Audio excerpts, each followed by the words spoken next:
આજની ધર્મકથા. પ્રણામ. જે નગરીને ધૂર્ત લોકોની નગરી કહી હતી,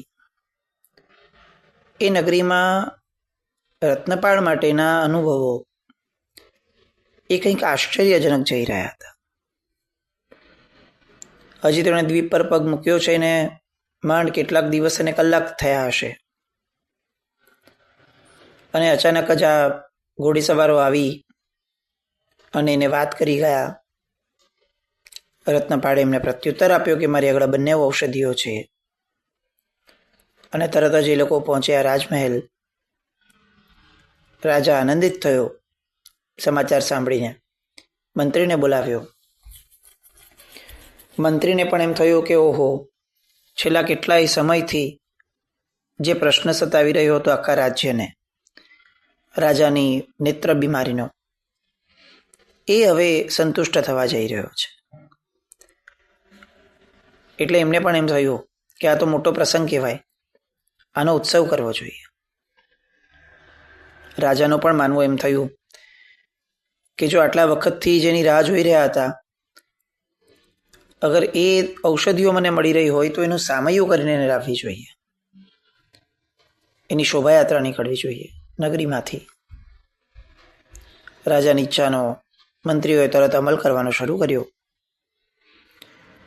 અને બંનેએ નક્કી કર્યું કે આવતીકાલે વહેલી સવારે આ ઔષધિને લાવશું વાંચતે ગાજતે. એટલે આજે આખી રાતની અંદરમાં આ નગરીને સુશોભિત કરી દઈએ. આ શોભાયાત્રા જ્યાં જ્યાંથી પસાર થવાની છે ત્યાં ત્યાં સુશોભન તાત્કાલિક ધોરણે કરાવડાવી લેવા. રાજા છે, ઈચ્છા કરે, નક્કી કરે એટલે પછી તો કંઈ બાકી રહે નહીં. નગરી આખી સુશોભાયમાન થઈ. લોકોને એવું લાગ્યું કે આ શું થઈ રહ્યું છે, એટલે પૂછતા ખબર પડી કે પરદેશથી કોઈ વેપારી આવ્યો છે અને આપણા મહારાજાના નેત્રરોગ માટેના જે ઔષધો છે એ લઈને આવવાનો છે. એટલે નગરીના લોકો પણ ઉત્સાહમાં આવી ગયા. દરેક ઘરને એવું લાગતું કે જાણે આ તો આપણા ઘરનો મંગળ પ્રસંગ છે. એ રીતે નગરીના લોકોએ પણ આ આખી શણગારની જે વાત હતી એની અંદરમાં પોતાનું જોડાણ કરી દીધું. બીજા દિવસની સવાર થઈ.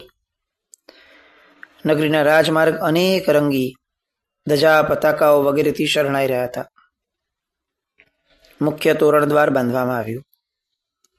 ઠેર ઠેર સોનેરી વસ્ત્ર અને કૌશેશ વસ્ત્રો એ બધાથી મંડપો બાંધવામાં આવ્યા હતા. દરેક મંડપની અંદરમાં વિવિધ કલામય ચિત્રો કંડારવામાં આવ્યા. રાજમાર્ગ ઉપર પાણીનો છંટકાવ થયો. ઘેર ઘેર લોકોએ ફૂલોની માળાઓ અને આસોપાલવના તોરણો બાંધ્યા.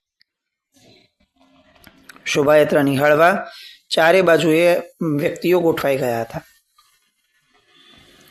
નગરીના રક્ષકો બધી વ્યવસ્થા કરી રહ્યા હતા, અને ઠાઠ માઠ સાથે રત્નપાળને ઔષધિઓ સાથે વિનંતી કરવા માટે સૈન્યના વડાઓ વગેરે ગયા.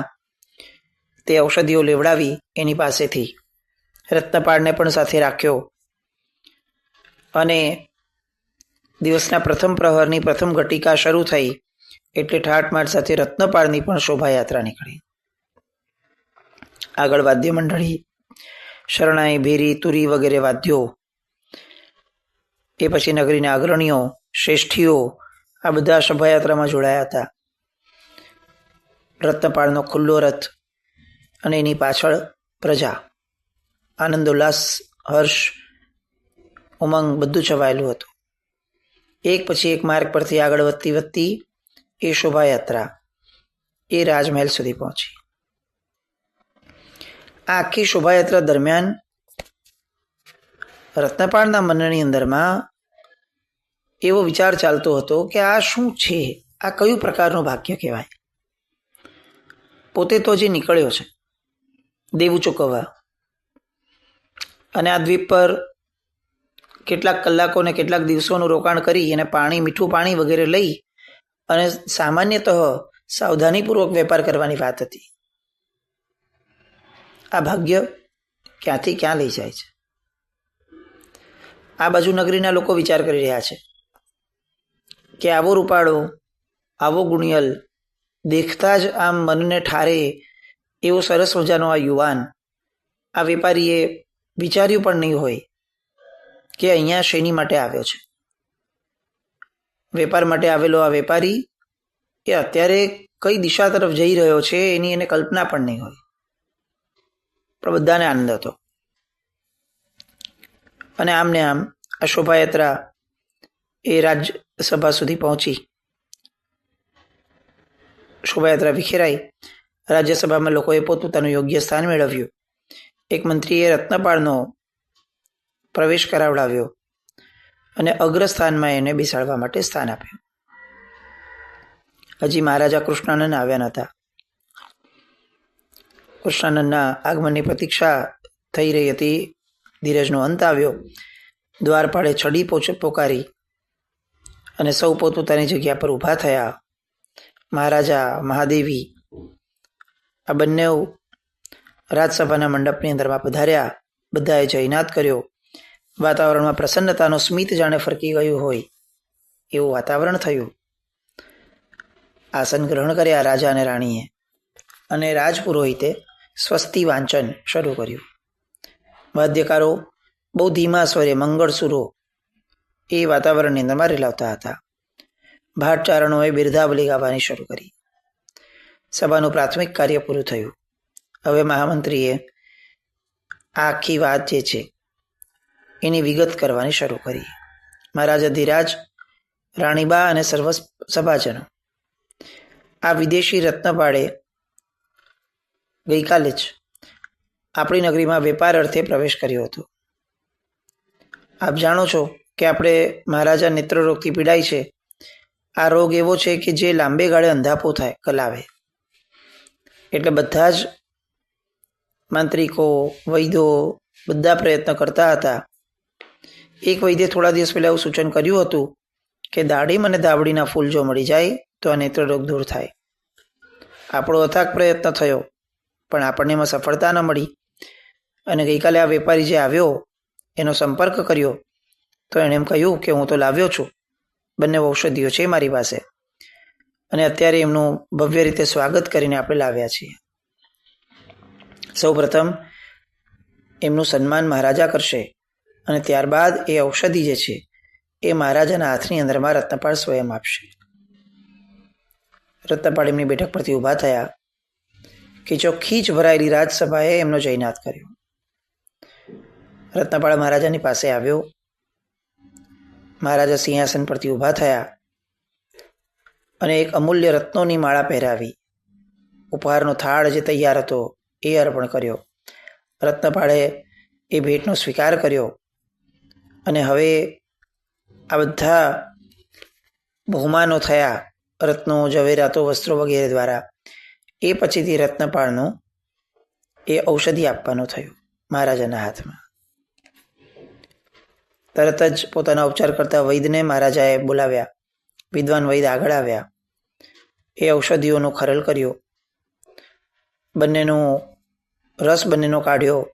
જે દ્રવ્યો ઉમેરવાના હતા એ ઉમેર્યા અને ભર સભાની અંદરમાં જ એનું અંજન કરી એને મહારાજાની આંખમાં અંજ્યું. કેટલાક સમય માટે આંખ બંધ રાખવા કહી. બધામાં આતુરતા હતી. સૌને એમ હતું કે ખરેખર મહારાજની આંખો સારી થઈ જશે, આ વૈદરાજનો પ્રયોગ સફળ થશે કે? અને બધાના આશ્ચર્ય વચ્ચે મહારાજાના અર્ધ બીડેલા નેત્રો એ જ્યારે ખુલ્યા ત્યારે વૈદરાજનો પ્રયોગ સફળ થયો. એમનો ઉપચાર કામયાબ નીવડ્યો અને સભાજનોએ હર્ષનો ધ્વનિ પોકાર્યો. જે નેત્રરોગની પીડા ઘણા મહિનાઓ અને વર્ષોથી સતાવતી હતી એ પૂર્ણ રીતે ખુલી ગયા. પૂર્ણ રીતે એ પીડા દૂર થઈ. મહારાજાએ વૈદરાજનો આભાર માન્યો અને નગરીમાં ઢંઢેરો પીટાવ્યો હતો. એ પ્રમાણે એમણે વૈદરાજને કીધું કે વૈદરાજ, મેં ઢંઢેરો પીટાવીને જે આદેશ આપ્યો હતો એ પ્રમાણે હું મારું અડધું રાજ્ય અને મારી પુત્રી રત્નવતી હું બંને તમને સોંપું છું. પણ મહારાજની વાત પૂરી થાય એ પહેલાં વૈદરાજે કીધું કે મહારાજ, આપની આદેશની વાત કરો છો, પણ સૌથી પહેલાં મારી ભાવનાને સમજો. હું પરિણીત છું અને મારા ઘરે આપની કન્યા જેટલી કન્યા છે, મારી પોતાની. એટલે મને હવે આપની કન્યા એ મારી માટે તો કન્યા સમાન જ ગણાય, એ ઉચિત ન ગણાય. વાત રહી અડધા રાજપાટની, તો રાજન મને એવું લાગે છે કે હવે આ રાજપાટ એની મારામાં કોઈ યોગ્યતા નથી રહી, કારણ કે હવે મારી ઉંમર થઈ. અને જો આપ મારી પર ખરેખર પ્રસન્ન થયા હો તો મને મારી ઉંમર જેટલી છે, જેટલી બાકી લાગે છે, બસ એટલા પૂરતું દ્રવ્ય અને મને આશ્રય માટેની અહીંયા વ્યવસ્થા કરી આપો, એટલામાં હું સંતુષ્ટ છું. આ અડધું રાજ્ય, આ કન્યા, એ બધાની મને કોઈ ખપ નથી ને એ બધાની મને કોઈ આવશ્યકતા પણ વર્તાતી નથી. લોકો સ્તબ્ધ હતા. કદાચ આ સાંભળશો તો આપણે સ્તબ્ધ હશું. કેવી રીતે કોઈ આવું હોઈ શકે? 80 વર્ષની ને 85 વર્ષની ઉંમરે પણ દોટ મૂકનાર રાજનો માણસ ક્યાં પૈસા માટે? 90 વર્ષે પણ ટીવીનું રિમોટ પકડી અને કોઈ પણ ઇન્દ્રિયોને શાંત થવા માટેની દિશા પકડવાના બદલે એના ઝંઝાવાતો તરફ આગળ વધતા આજના વૃદ્ધો ક્યાં? આપણી મતિ ક્યાં? એક પણ ક્ષણે સંતોષનું નામ ન હોય, બસ ફક્ત ને ફક્ત વિષયો પાછળની, ઇન્દ્રિયો માટેની દોટ હોય, એવું આજનું યુવાધન ક્યાં? અને આ વૈધ ક્યાં? કોઈ માણસ સામેથી એમ કહી દે કે અડધું રાજ્ય મળે છે, પણ મને જરૂર નથી રાજન, કારણ કે મારી ઉંમરનો વિચાર કરો. હવે હું અમારી ઉંમર પછીથી હું કેટલું ભેગું કરીશ અને હું કેટલું ભોગવીશ? મને મારા ખપ પૂરતું આપી દો. ઘણીવાર આપણે સાંભળ્યું છે કે આર્ય સંસ્કૃતિ મહાન હતી. આવા દ્રષ્ટાંતો, આવા કથાનકો, આવા પ્રસંગો, આવા વ્યક્તિઓ એ આપણને સમજાવે છે કે આર્ય સંસ્કૃતિ કેમ મહાન હતી. અહીંયા ગુણિયલ થવા માટે કોઈ ધર્મની જરૂર હતી કે કોઈ ધર્મની મોનોપોલી હતી, એવું ન હતું. આ સંસ્કાર, આ નગરી, આ રાજ્ય, આ દેશ, આ બધાની ઉર્જાઓ એ બહુ પૂરતી હતી લોકોને મોક્ષલક્ષી જીવન જીવડાવવા માટે. અત્યારે આમ વિચાર કરીને તો આપણને આ વૈદ કેટલો આધ્યાત્મિક લાગે, અને તેમ છતાં ક્યાંય એના માથે આધ્યાત્મિક હોવાનો ભાર આપણને ન વર્તાય. એને કોઈ શિબિરો નહીં કર્યું હોય, કોઈ પ્રવચનો નહીં સાંભળ્યા હોય, તો કઈ રીતે એનામાં આવું પરિણમન થયું હશે? કારણ કે આર્ય હતો, કારણ કે એ આર્ય દેશમાં જન્મ્યો હતો. આવી આપણી જે ધરોહર હતી ને મૂળ આ હતી. સંસ્કારો એ એટલા માટે મહત્વના હતા કારણ કે આ સંસ્કારો ગુણિયલતા પ્રગટાવતા હતા. ફક્ત સંસ્કારોનો આગ્રહ, ફક્ત ઘડતરનો આગ્રહ એ એટલો બધો ન હોવો જોઈએ કે એનું પરિણામ જે આવવાનું છે ગુણિયલતા, એ દિશા તરફ આપણું ધ્યાન જ ન જાય. બહુ સામાન્યથી આમ આપણને એવું લાગે કે ભાઈ મર્યાદાસભર વસ્ત્રો દેરાસરમાં પહેરવા, બહેનોએ માથે ઓઢવું, આ બધાનો આપણો આગ્રહ એ બહુ જ ઉચિત છે, કારણ કે સ્થાન પ્રમાણેનું ઔચિત્ય આ છે. પણ આપણે ક્યારે એવું વિચાર કરીએ છીએ કે આપણે ઔચિત્ય શીખવવું જોઈએ? આપણે એક સ્થાન ઉપર કદાચ એને અમર્યાદ વસ્ત્રો પહેરતા અટકાવી શકશું, પણ મૂળભૂત શિક્ષણ શું હોવું જોઈએ? ફક્ત એટલું કે દેરાસરમાં આવું ન પહેરાય, કે પછી એટલું પણ કે ભાઈ જે સ્થાનની જે ગરિમા છે એ સ્થાનની એ ગરિમા પ્રમાણે ચાલવું જોઈએ, પછી એ દેરાસર હોય કે ગમે તે હોય. આ મૂળભૂત શિક્ષણો આપવા તરફ આપણું ક્યારેય ધ્યાન નથી હોતું. આપણે બસ ફક્ત એક વાર વાત કરી અને એક જગ્યાની શાંતિ મેળવીને છૂટા થઈ જવું છે. ઉણા ઉતરીએ છીએ. ઔચિત્ય શીખવવાની અંદરમાં જે સમાજ આગળ નથી વધતો એ સમાજે ગુમાવવાનું જ આવે છે, એને મેળવવાનું બહુ સામાન્ય હોય છે. અને આજનું શિક્ષણ, આજની આપણી પાઠશાળાની ઘડતર પદ્ધતિ, આ બધામાં ઔચિત્ય શીખવવાની વાત ગાયબ થઈ ગઈ છે. યા તો સૂત્રો ભણાવાશે અને યા તો એવું જ્ઞાન અપાશે સ્કૂલોની અંદરમાં કે જેમાં ફક્ત ને ફક્ત વિદેશીયતની ગુલામી દેખાય. આર્યપણું કેમ મહાન હતું, એની ગરિમા, એની ઉજ્જવળતા, એની વાતો તો આપણે ક્યાં શીખવવી છે. અફસોસ છે, પણ અત્યારે મૂળ વાત આપણી આ છે કે આ વૈદે પોતાના આર્યપણાને છાજે એવો જવાબ આપ્યો અને પછી એ રાજાને કહે છે કે રાજન, એક મહત્વની બીજી વાત તો મારે એ કરવી છે કે અભિનંદનનો ખરો અધિકારી તો હું છું જ નહીં, અધિકારી તો આ રત્નપાળ છે. જો એ અહીં આવ્યા ન હોત અને એમણે ઔષધો ન આપ્યા હોત તો આ બધું કઈ રીતે શક્ય બન્યું હોત. મૂળભૂત રીતે આપે જે દંડેરો પીટાવ્યો છે એના અધિકારી એ તો આ રત્નપાળ છે. એની તો ઉંમર પણ યોગ્ય છે અને એણે તો જે કર્યું છે એ કાર્ય પણ બિરદાવવા યોગ્ય છે. ફક્ત પોતાનો સંતોષ નહીં, હારના વ્યક્તિની ઉપબૃહણા એ આ વૈદરાજની ગુણિયલતાનું પ્રમાણ હતું. પોતે અટકી ન ગયા કે મને નથી જોઈતું, ખેલદિલી દાખવી કે ખરેખર તો આના અધિકારી તો આ રત્નપાળ છે. મહારાજ કૃષ્ણાનંદને વૈદરાજને આશ્રય આપ્યો અને અઢળક દ્રવ્ય આપ્યો. સભાજનોએ વૈદરાજની વાતને સહર્ષ વધાવી લીધી અને હવે બધાની દ્રષ્ટિ એ રત્નપાળ બની છે. અને મહારાજાને કહે છે કે યુવાન વેપારી, વૈદરાજના કથન મુજબ આપ જ ખરા યશના અધિકારી છો. જો આપે ઔષધો ન આપ્યા હોત અથવા આપ આ સાથે ન લાવ્યા હોત તો મારો નેત્રરોગ જેમનો તેમ જ હોત. આપે મારા ઉપર ખરેખર કૃપા કરી છે. હવે મને જણાવો કે આ ઔષધનું મૂલ્ય શું લો. અને રત્નપાળે તો નમ્રતાથી જવાબ આપ્યો કે મહારાજ, આપ જેવા પ્રજાવત્સલ રાજવી અને લોક ઉપકારી રાજ્યને જે આરામ થયો છે, નેત્રરોગ જે આપનો દૂર થયો છે, મારી માટે તો એ જ મૂલ્ય છે.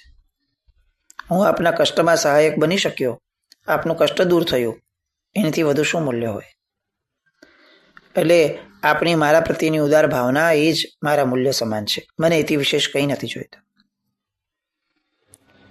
રત્નપાળના પ્રીતિજનક શબ્દોથી રાજા સંતુષ્ટ થયો. પ્રજાને પણ એમના પ્રત્યે વિશેષ પ્રીતિ ઉત્પન્ન થઈ. રત્નપાળ દરેક રીતે શ્રેષ્ઠ ગણાય છે કારણ કે એના શબ્દો વિનયયુક્ત છે, એનું આચરણ વિવેકસભર છે. આ બધી યોગ્યતાનો વિચાર કર્યો અને છેલ્લે રાજાને એવું લાગ્યું કે આ ખરેખર પ્રશંસનીય ચારિત્ર્યવાળો માણસ છે. આવા ઉત્તમ પુરુષને જો હું મારી પુત્રી રત્નવતી આપું તો બંનેની જોડી ચોક્કસ શોભી ઉઠશે. અને એમ વિચારીને રાજાએ કીધું કે આપ ભલે ઔષધોનું મૂલ્ય ગ્રહણ ન કરો, પણ મારી એક પ્રાર્થનાનો સ્વીકાર કરો. શું? તો કે આપના જેવા એક ગુણિયલ વ્યક્તિ જે છે એને મારે મારી પુત્રી આપવી છે. તમે મારી પુત્રીનો પ્રસન્નતાથી અંગીકાર કરો તો મને ખૂબ હર્ષ થશે અને તમે અહીં રહી તમારો વેપાર વગેરે કરો. તમને દરેક કરની અંદરમાં માફી આપવામાં આવશે અને અન્ય પણ કંઈ મદદ જોઈતી હશે તો હું ખુશીથી તમને આપીશ. રત્નપાળની સમજણ, રત્નપાળની ગુણિયલતા, રત્નપાળનો બોલવામાં વિવેક, વર્તનમાં રહેલો વિનય અને ઉચિત દ્રષ્ટિકોણ દરેક વસ્તુનો સંતુષ્ટ, આ બધા ગુણોના આધાર ઉપર અત્યારે રત્નપાળ પૂજાઈ રહ્યા છે. એક દ્રષ્ટિએ આપણને એમ જ સમજાવશે કે રત્નપાળના પુણ્યનો ઉદય છે અને વાત ખોટી નથી જ, પણ બીજી એ સમ્યક દ્રષ્ટિ આપણામાં જાગવી જોઈએ કે રત્નપાળના ગુણોએ એના પુણ્યનો ઉઘાડ કર્યો. પુણ્યનો ઉદય હોત પણ તોછડો હોત તો શું થાત? પુણ્યનો ઉદય હોત પણ આવી ગુણિયલતા હોત જ નહીં તો શું થાત? અહંકાર હોત તો શું થાત? એકલું પુણ્ય એ એવું ફળ નથી આપી શકતું જેટલું પાત્રતા સાથેનું પુણ્ય આપે છે. અને પુણ્ય તો આપણા હાથમાં છે નહીં, એ તો પૂર્વનું લખાયેલું છે, પણ પાત્રતા આપણા હાથમાં છે. એટલે આ ભવની અંદરમાં ખરેખર જો કંઈક કેળવવા માટે આપણે લાલાયિત બનવું જોઈએ તો એ છે પાત્રતા. એમાં પણ વિનય, એમાં પણ વિવેક, આ બધા ગુણોની પાછળ તો જો દોટ મૂકશું તો ચોક્કસપણે આ પાત્રતા પુણ્યને તો ખેંચી લાવશે, પણ પુણ્યાતીત એ આપણને આપશે. અહીંયા રત્નપાળ પોતાના ભવિષ્યનો વિચાર કરે છે કે પોતે તો આવ્યો છે જ આવા કંઈક કામ માટે, અને વેપાર કર્યા વિના એ તો પોતાના પિતાને ક્યારે પણ આ દેવામાંથી બહાર કાઢી નહીં શકે. વેપાર કરવો જ છે તો ચાલો રાજાના આ પ્રસ્તાવનો સ્વીકાર કરીએ. એમની પુત્રી સાથે વિવાહ માટેની જે એમણે કીધી છે એ વાતને સહર્ષ વધાવી લઉં. રાજાને પણ સુખ અને મને પણ સુખ. અને રત્નપાળે ભવિષ્યની આ સ્થિતિનો વિચાર કરીને મહારાજની વાતનો સ્વીકાર કર્યો. બધી ખુશાલી વ્યાપી ગઈ, અને આ જ ખુશાલીમાં આજે રાત્રે નૃત્ય સર્જાશે. નર્તકીઓ જેમની કલાત્મકતા ખૂબ પ્રસિદ્ધ હશે એ બધાને નૃત્ય માટે આમંત્રણ આપવામાં આવશે, અને આખી પ્રજાને ખાસ પધારવું. આમ કરી અને રાજસભા બરખાસ્ત કરવામાં આવી. રત્નપાળ માટે અલાયદું એક ભવન એની વ્યવસ્થા કરવામાં આવી, અને એક મોટી વેપારની પેઢી એ પણ એને આપવામાં આવી. બધું જ શુભ શુભ ને શુભ થતું જાય છે. હજી આગળ ભાવિના ગર્ભની અંદરમાં કોઈ ઘટનાઓ છે કે જે ઘટનાઓ રત્નપાળને કોઈક એક દિશા આપવાના છે, એના માતા પિતા તરફ લઈ જવાની દિશા, એ કઈ રીતે બધું આવશે. અને આ મિલન આ બંનેનો એ રત્નપાળના એના આશયની અંદરમાં બાધક સાબિત થશે કે સાધક સાબિત થશે. આ બધા પ્રશ્નો માટે ફરી આપણે મળવું રહ્યું. આવતીકાલે મળશું. જીનાજ્ઞા કંઈ પણ બોલે તમે ચામ દેખોડમ. જય નામ જયતિ શાસન.